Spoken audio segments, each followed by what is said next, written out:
नमस्कार दोस्तों, लीगल गुरुकुल में आप सभी का बहुत बहुत स्वागत है, जहां मिलती है आपको सही लीगल नॉलेज और सही लीगल एडवाइस।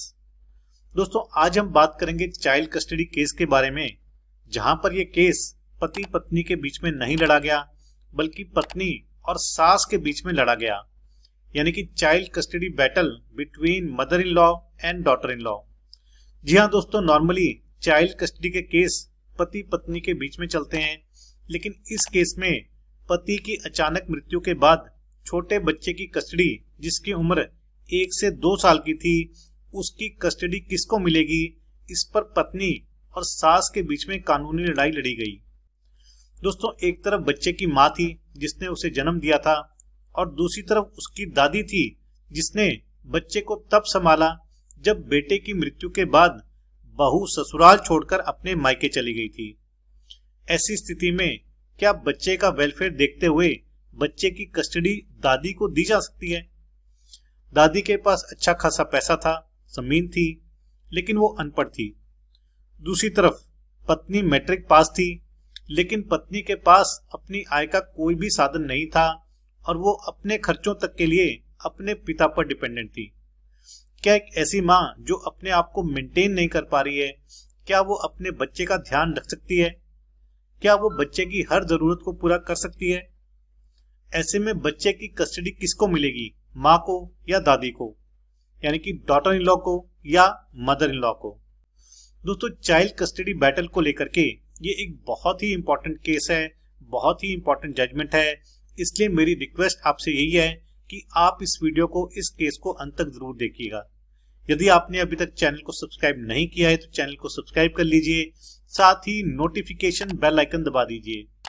यदि आपकी कोई लीगल समस्या है, लीगल प्रॉब्लम है, तो वो भी आप मुझे भेज सकते हैं। यदि आप मुझसे अर्जेंटली बात करना चाहते हैं, अपने मैटर को डिस्कस करना चाहते हैं, तो आप कॉल मी फॉर ऐप का इस्तेमाल कर सकते हैं या ईमेल से भी मुझसे 1-to-1 सेशन की अपॉइंटमेंट ले सकते हैं।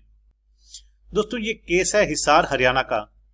दोस्तों, इस केस में एक माँ के द्वारा अपने बच्चे की कस्टडी लेने के लिए चाइल्ड कस्टडी का केस फैमिली कोर्ट के सामने डाला गया। दोस्तों, ये केस माँ के द्वारा अपनी सास यानी कि बच्चे की ग्रैंड मदर के खिलाफ डाला गया था, क्योंकि उस समय बच्चे की कस्टडी ग्रैंड मदर यानी कि दादी के पास थी। अपनी पिटीशन में माँ के द्वारा यह बताया गया कि जब उसके पति जिंदा थे तो ससुराल में उसे तंग किया जाता था, दहेज के लिए उस पर अत्याचार किए जाते थे, और पति की जब डेथ हो गई उसके बाद तो सास का रवैया, बिहेवियर और भी खराब हो गया। उस पर और ज्यादा अत्याचार करने लगी और अल्टीमेटली सास ने बहू को घर से बाहर निकाल दिया।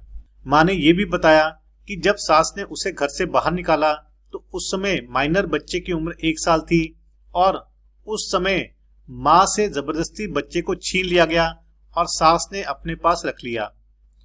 दोस्तों, इसके बाद भी दोनों के बीच में कई पंचायत हुई, लेकिन इसके बावजूद दादी ने पोते को देने से मना कर दिया।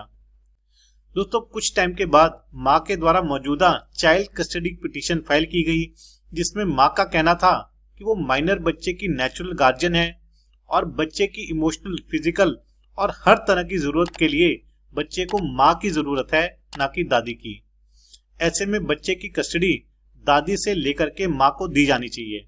दोस्तों, दूसरी तरफ दादी यानी कि सास का कहना था कि माँ ने जो भी आरोप लगाए हैं वो झूठे हैं, बेबुनियाद हैं। सच तो यह है कि पति की मृत्यु के बाद पत्नी अपनी इच्छा से अपने ससुराल को छोड़कर अपने मायके चली गई, और जाते हुए माँ ने ये बताया कि वो अपने बच्चे को अपने साथ नहीं लेकर जाएगी, ये बच्चा उसके लिए बर्डन है, वो बच्चे को मेंटेन नहीं कर सकती है। ऐसे में माँ अपने बच्चे को छोड़कर अपने मायके चली गई थी। सास ने यह भी बताया कि बेटे की मृत्यु के बाद माँ ने यानी कि मदर ने एक अंडरटेकिंग दी थी कि उसे ना तो बच्चे की कस्टडी चाहिए और ना ही अपने पति की प्रॉपर्टी में कोई शेयर चाहिए। दोस्तों, फैमिली कोर्ट के द्वारा माँ की चाइल्ड कस्टडी एप्लीकेशन को अलाउ किया गया और दादी को 1 महीने के अंदर अंदर बच्चे की कस्टडी माँ को सौंपने का आदेश दिया। फैमिली कोर्ट ने दादी को केवल विजिटेशन राइट्स दिए। दोस्तों, इसके बाद मदर इन लॉ यानी कि दादी के द्वारा फैमिली कोर्ट के ऑर्डर को पंजाब हरियाणा हाईकोर्ट में चैलेंज किया गया। दोस्तों, हाईकोर्ट के सामने दादी का कहना था कि फैमिली कोर्ट के द्वारा सही निर्णय, सही डिसीजन नहीं दिया गया है। दादी ने बताया कि बच्चे का वेलफेयर दादी के पास है, ना कि माँ के पास, क्योंकि माँ खुद अपने पिता पर डिपेंडेंट थी। माँ के पास आय का कोई भी साधन नहीं था और माँ खुद बच्चे को छोड़कर गई थी, जबकि दादी के पास 7 एकड़ की जमीन है और उसे विडो पेंशन भी आती है। और अगर बच्चे का वेलफेयर देखें तो बच्चा भी दादी के साथ खुश है। जब से माँ छोड़कर गई है तब से बच्चे की देखरेख, बच्चे का वेलफेयर दादी कर रही है और दोनों में अब इमोशनल अटैचमेंट भी हो गई है। सास ने एक बार फिर बताया कि माँ ने पति की मृत्यु के बाद एक अंडरटेकिंग दी थी कि वो ना तो बच्चे की कस्टडी उसको चाहिए और ना ही अपने पति की प्रॉपर्टी में कोई शेयर चाहिए। ऐसे में फैमिली कोर्ट के द्वारा गलत आदेश दिया गया और ऐसे में बच्चे की कस्टडी दादी के पास ही रहनी चाहिए। दोस्तों, हाईकोर्ट के सामने माँ ने अपना पक्ष भी रखा, जिसमें माँ का कहना था कि जिस अंडरटेकिंग की, जिस रिटन डॉक्यूमेंट की दादी बात कर रही है वो फोर्ज एंड फैब्रिकेटेड है, खाली कागजों पर साइन लिए गए जिसे बाद में गलत तरीके से इस्तेमाल किया जा रहा है। माँ ने बताया कि भले ही उसके पास कोई आय का साधन नहीं है, लेकिन वो मैट्रिक है, जबकि उसकी दादी अनपढ़ है। माँ ने बताया कि बच्चा अभी बहुत छोटा है और वो काम करके खुद पैसे कमा सकती है, अपना और बच्चे का ध्यान रख सकती है, बच्चे को मेंटेन कर सकती है। दोस्तों, इस केस में हाईकोर्ट का कहना था कि जब बच्चे की उम्र 1 या 1.5 साल की थी, उससे भी कम समय में उसके पिता की मृत्यु हो गई थी।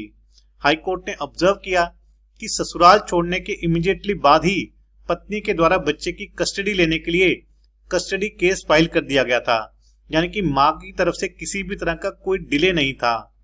इस केस में भले ही दादी के पास बेटर फाइनेंशियल रिसोर्सेज हैं, लेकिन केवल बेहतर फाइनेंशियल रिसोर्सेज के बेसिस पर बच्चे की कस्टडी को डिसाइड नहीं किया जा सकता। हाईकोर्ट ने दादी के एफिडेविट पर भी ध्यान दिया, जिसमें दादी ने लिखा था कि वो माइनर बच्चे को अपने साथ रखना चाहती है, उसकी देखभाल करना चाहती है ताकि उसकी वंशावली बच सके। इस बात से हाईकोर्ट ने निष्कर्ष निकाला कि दादी को अपनी वंशावली की चिंता है, न कि बच्चे की वेलफेयर की। दादी ने इस बात का भी ध्यान नहीं दिया कि माइनर बच्चे को अपनी माँ का प्यार और अफेक्शन सभी कुछ चाहिए और ये सभी चीजें पैसे देकर भी खरीदी नहीं जा सकती। हाईकोर्ट ने एक बात और भी ऑब्जर्व करी कि सास यानी कि दादी ने अपनी विधवा बहू को रिहेबिलिटेट करने का भी कोई प्रस्ताव, कोई ऑफर नहीं रखा था।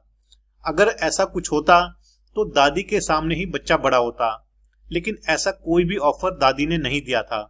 हाईकोर्ट ने इस बात को भी नोटिस किया कि जो माँ के द्वारा रिटन अंडरटेकिंग की बात हो रही थी, उसका केवल फोटोकॉपी डॉक्यूमेंट कोर्ट के सामने आया था, ओरिजिनल कभी भी कोर्ट के सामने पेश नहीं हुआ। और वो डॉक्यूमेंट कब तैयार हुआ, किसने तैयार किया, ये भी चीजें स्पष्ट नहीं थी। ऐसे में चाइल्ड कस्टडी का मामला उस डॉक्यूमेंट के बेसिस पर डिसाइड नहीं किया जा सकता। दोस्तों, हाईकोर्ट ने माना कि क्योंकि माइनर बच्चा काफी समय से अपनी दादी के साथ रह रहा है, दोनों की इमोशनल बॉन्डिंग हो गई है, लेकिन ये सब माँ को कस्टडी देने से रोक नहीं सकते हैं। दोस्तों, इस केस में हाईकोर्ट के द्वारा दादी की अपील को डिसमिस किया गया और फैमिली कोर्ट के ऑर्डर को सही ठहराया गया, जहां पर फैमिली कोर्ट ने माइनर बच्चे की कस्टडी माँ को देने का फैसला किया था। तो दोस्तों, देखा आपने कि जहां पर पिता की मृत्यु के बाद पत्नी अपने माइनर बच्चे को ससुराल में छोड़कर अपने मायके चली जाती है, माइनर बच्चे की परवरिश दादा दादी करते हैं या इस केस में दादी करती है, दोनों में इमोशनल बॉन्डिंग भी हो जाती है।